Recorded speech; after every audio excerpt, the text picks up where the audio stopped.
Hello and welcome to Module 3. We're really getting into the meat of the course now, and congratulations on the successful completion of Module 2.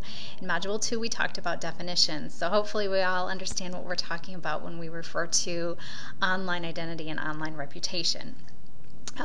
Now for this part of the course, going back to the syllabus again, remember from your orientation session that there are 5 learning outcomes for the course, and we're now getting into learning outcome number 2. And learning outcome number 2 is researching your or how to research your online identity or reputation. So we've got a print lecture with a supporting video. We've also got a very short quiz, and then we also have a really fun activity for you to do. So for Module 3, researching online identity. I am a librarian by trade, so this is kind of where my skill set in particular comes into play. In the written lecture, you'll see that I've given you some tips and some hints for researching yourself online. Perhaps you're already an expert researcher, in which case, fantastic. And if you're not, hopefully you'll find those tips helpful. But the things that I recommend are, of course, to start by using the most popular or several of the most popular search engines for your part of the world. Remember, we're talking about online identity and online reputation as it relates to your career.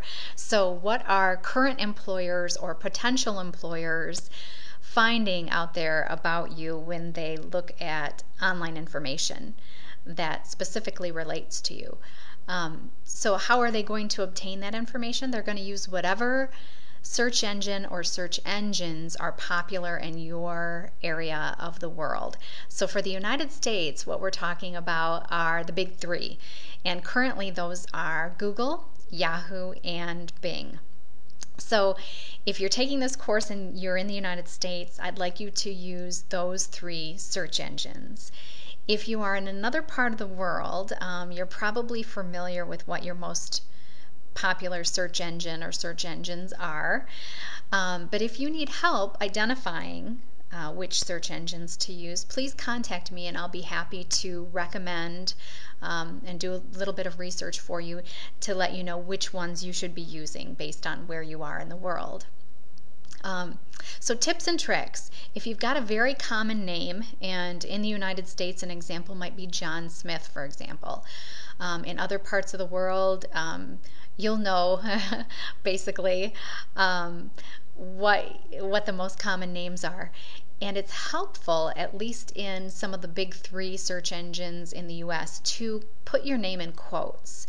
And that helps you eliminate search results for John Smith, for example. That might be John Robertson and Anthony Smith. So putting John Smith together in quotes will eliminate all of those unnecessary results that come up. But you may have to go one step further. If you do have a very common name in your part of the world, what you'll probably want to do to get results that really relate to you is to combine it with some other details about yourself. So the city you're in, maybe the city and the state, or the state you're in, or the province, or whatever terms there are wherever you are in the world. So combine your name with those types of terms. Or you may want to combine your name with some search terms relating to your profession or your career or your job title. And I've given you some examples there for myself, combining Kate Harger with various other search terms. I'm lucky, so when you do an internet search for me, if you haven't already, if you put my name in quotes, pretty much everything that comes up is about me, with a few exceptions. So there are some tips and tricks on and helpful hints on doing some internet searching, which you may need or may not need, but they're there in the lecture, along with a supporting video that is really funny, that really reinforces that fact that employers, if you're in a job interview, they probably have already done some digging on you, or if you come in and they're really thinking about considering you for the position, it's very likely that before you get an offer that they're going to do some digging on you. So that's the lecture 3 content, is really getting you up to speed on being a great internet searcher, because you want to be able to pull up information that employers are pulling up about you. And when we get into later modules in the course, we're going to really dig in and apply this skill that you're learning here, or maybe that's being reinforced for you in Module 3. So the fun part of Module 3, in my opinion, is the activity that goes along with it. So once you progress through the lecture and we talk about the appropriate search engines to use, how to use some search techniques to get the results that relate to you, and various other things. We talk about clearing your browser history, for example, so that you get the same kind of snapshot of results that someone who hadn't been searching like you've been searching would get. All of those things.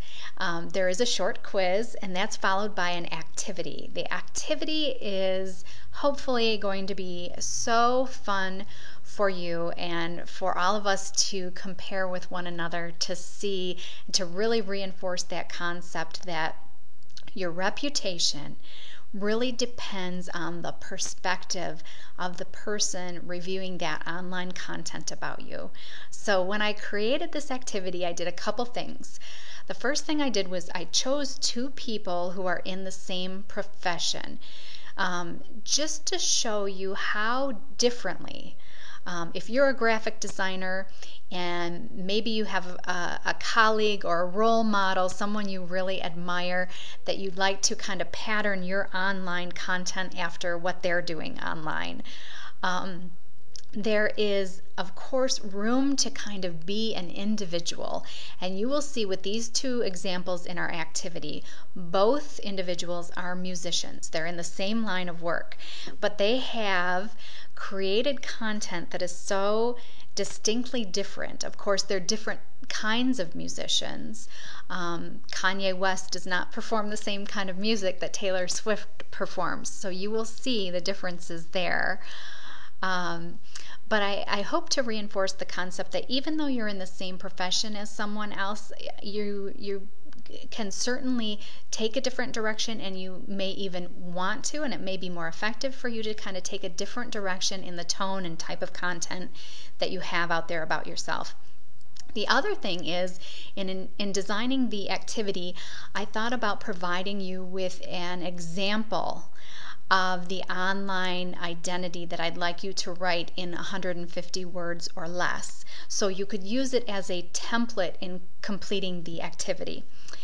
And I decided not to do that because what I'm hoping will happen is that all of you are going to be using the same websites that you retrieve to come up with your online reputation for Kanye and Taylor.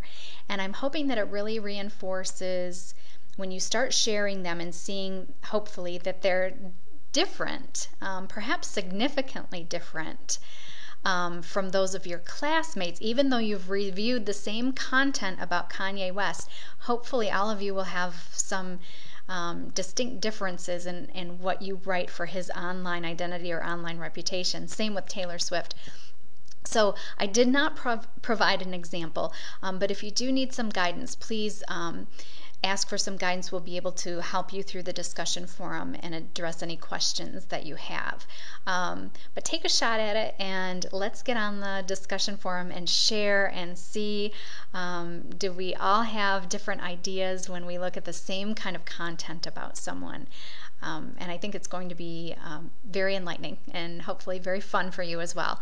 So spend the next couple days progressing through the lecture, completing the very short quiz, and then be sure to write the 2 online identity / reputations for the 2 individuals that I'd like you to research and share and discuss in the discussion forum. And I will see you upon successful completion of those activities in Module 4. Happy learning!